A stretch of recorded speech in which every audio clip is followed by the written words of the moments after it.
Bro, when I first met Michael Jordan, he's my favorite player ever. When I first met Michael Jordan, he didn't look real. He's right here where you are, and I'm looking at him, and it looks like there's white smoke around him, like the Chappelle Show. Like when he had Prince come out when he's coming out the rim. Like, bro, I'm like, this is Michael Jordan. He was born February 17, 1963. He has a brother named Larry. His mom's name Dolores. Dad's name is James. His favorite Gatorade citrus cooler. Like I used to have the snap away, the snap away bull sweatsuit. Wow. Like, bro, this is Michael Jordan. This is, I mean, I can name a million different things about him. This is the guy that cut the slit in his shoe when his toe was hurt in the 91 finals. I could tell you everything about this dude, and I'm right in front of him. And this dude inspired me a million miles away. Not literally a million, but it felt like it. That's your GOAT, right? No question. Michael Jordan's so great that he helped give us some other greats.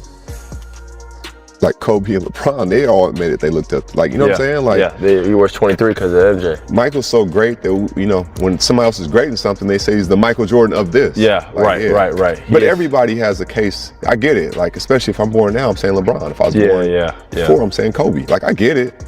But me, you played against both, though. All three. Yeah. Yeah. Michael. Damn, you got to play against all three, man. He never, and I'm not saying anything about anybody else, I'm talking just specifically about him. He never let you down. The highest moments, he never let you down. And he played both ends, and he was gonna find a way.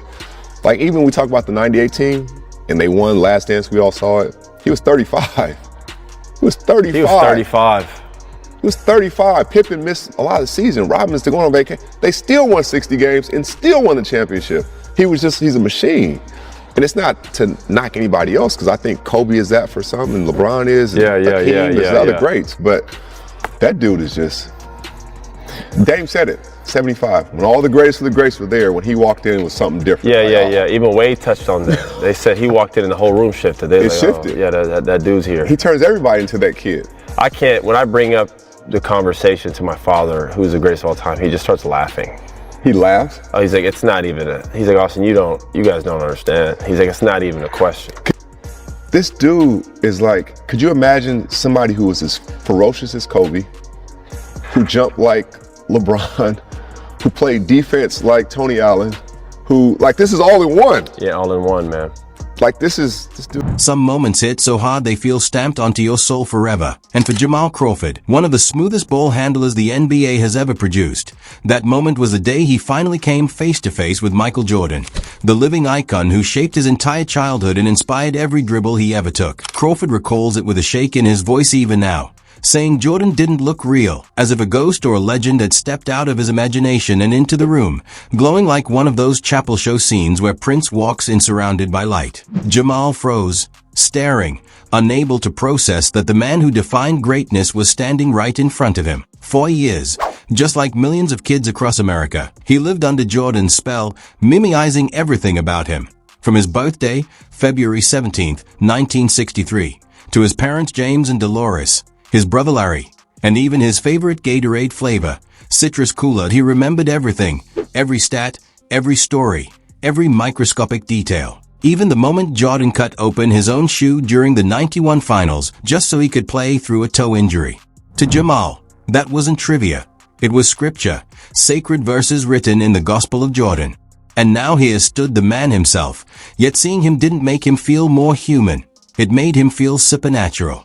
Jordan didn't just enter a room, he altered it. The air got heavier, the energy shifted, and suddenly everything else blurred while he stayed in perfect focus.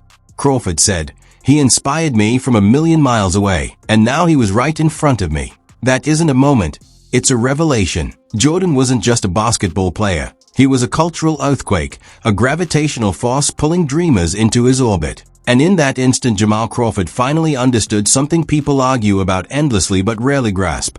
The GOAT isn't a number, a stat, or a trophy count. It's a feeling, the shock of standing before someone whose greatness crushes logic and leaves you frozen in. Or for Jamal Crawford, seeing Michael Jordan in person wasn't just a fan moment. It was a collision of a lifelong belief with living proof. Most people experience their heroes through old posters and grainy highlights, distant figures frozen in time.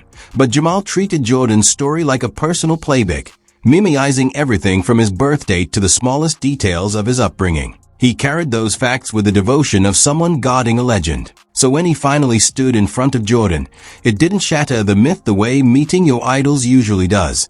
It strengthened it. Instead of shrinking under real-world light, Jordan somehow felt even larger, a reminder that greatness can exist in both ordinary flesh and something almost spiritual. For Crawford, that moment wasn't about meeting a star. It was about witnessing the truth behind the legend he had believed in for years. For Jamal, the moment wasn't just a meeting. It was standing face to face with living proof that the dream he'd carried for years was real, the same spark that would inspire countless players after him. True greatness doesn't just win. It spreads, creating new legends in its wake. Jamal captured it perfectly when he said Jordan's impact was so powerful it helped shape stars like Kobe Bryant and LeBron James. Kobe treated Jordan like a master teacher, mimicking his footwork, his fadeaway, even his fire, openly admitting that without Michael, there would be no Kobe. LeBron, the chosen one, chose number 23 for a reason. Jordan became the blueprint he chased his entire career. Once MJ raised the bar, every generation that followed tried to reach it. His influence didn't stop with him. It became the air the next wave of players breathed. Iverson, McGrady, Vince Carter, Wade, Lillard, and so many others grew up hearing the same call. Be like Mike. But the truth is, nobody could ever truly match the original. Jamal knew why no one could ever truly replicate Michael Jordan. Because you can train skills and chase numbers, but that unmistakable aura, the one that made defenders tense before the game even began, was something only Jordan possessed. That's why Jamal's father laughs at the GOAT debate, not out of disrespect, but because for his generation and millions of others, the answer was settled long ago. Jordan wasn't just great on his own. He was the source from which Kobe, LeBron, and countless dreamers drew their inspiration. And when he entered the room at the NBA's 75th anniversary celebration, standing among stars like Wade and Lillard, the atmosphere shifted instantly. Grown men reverted to wide-eyed kids, reminded of the legend who shaped their imaginations. That's what true greatness does. It doesn't dim or level out. It elevates every space it enters. Michael Jordan isn't just the highest peak in basketball. He's the mountain that created every other peak around it. There are players who shine bright in flashes, leaving you amazed.